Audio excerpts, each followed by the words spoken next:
नमस्ते. मी सृष्टी paying guest कोपरखाड नवी मुंबईमधून तुमच्यासमोर आहे.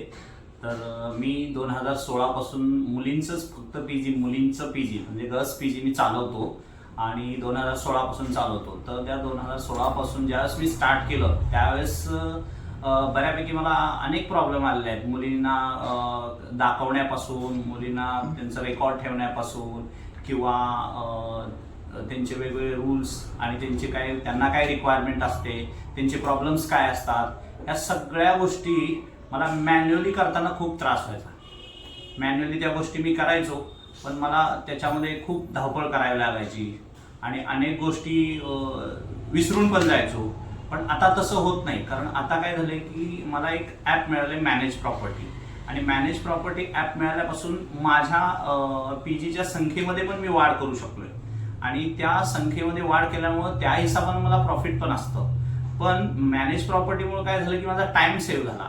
त्याच्यानंतर काय झालं की माझी धावपळ थोडी कमी झाली किंवा माझा एखादा प्रॉब्लेम मुलींना काय आलाय किंवा समजा फॅन स्लो झालाय किंवा कुठलाही लाईटचा काही इश्यू असेल तर ऑन दी स्पॉट त्या मुली मला त्या ॲपद्वारे कळवतात आणि मग आम्ही लगेच अपडेट घेतो, त्याच्यावरती सोल्युशन काढतो. मग ते लगेच हे झाल्यामुळं आमचं जे निगेटिव्हिटी असायची थोडी की हा प्रॉब्लेम सॉर्ट आउट झाला नाही किंवा झाला, तर हे आम्हाला रिप्लाय येईपर्यंत वेळ जायचा. तर आता तसं होत नाही. लगेच झालं की आम्ही त्यांना मेसेज टाकतो की आज तुमचं काम झालंय. आणि त्याच्यामुळे काय झालं की येणारे जे क्लायंट्स आहेत म्हणजे मुली आहेत त्या सॅटिस्फाईड होतात आणि त्या सॅटिस्फाईड झाल्यामुळं काय होतं की त्या ॲडव्हर्टाईज करतात आपल्या पीजीसाठी आणि ॲडव्हर्टाईज केल्यामुळं जास्तीत जास्त आपल्याकडे येणाऱ्यांची संख्या वाढलेली आहे. नियर अबाउट 150च्या आसपास माझ्या मुली आहेत आणि माझे कोपरखाड्यामध्ये 2-3 लोकेशन आहेत आणि साधारण रो हाऊस वगैरे किंवा फ्लॅटमध्ये अशा पद्धतीने माझे वेगवेगळे पीजी आहेत.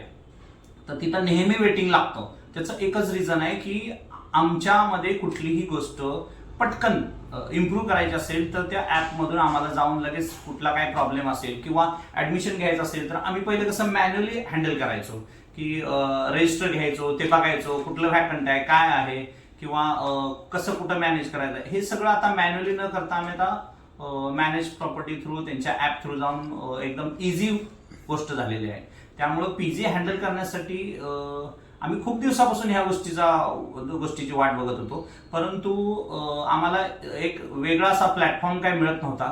पण एक दिवशी माझे एक मित्र भेटले आणि त्यांनी सांगितलं की एका मॅनेज प्रॉपर्टी ॲप बनवणाऱ्या एका मुलाला मी पाठवतो आणि मग त्याच्यानुसार तुम्ही बघा कसं होतंय ते. मग माझ्याकडे आल्यानंतर मी त्यांना रिस्पॉन्स दिला आणि त्यांनी खूप चांगल्या पद्धतीने मला सांगितल्यानंतर मग मी असं विचार केला की चला ठीक आहे. आणि इकॉनॉमिकल आहे म्हणजे काय, मॅनेज प्रॉपर्टी हे ॲप मला असं वाटलं होतं की ते लोक खूप जास्त पैसे घेतात, पण असं काही नाहीये की जर आपल्याला 4 रुपये वाढणार असतील तर 2 रुपये खर्च हे करायला काहीच हरकत नाही. तर त्या पद्धतीनं ते मला बरं वाटलं आणि मग मी ते ॲप घेतलं आणि आता त्या ॲपमुळं माझा बराचसा फायदा होतो. माझे जे धावपळ आहे ती कमी होते आणि सगळ्या गोष्टी व्यवस्थित होतात. नमस्कार.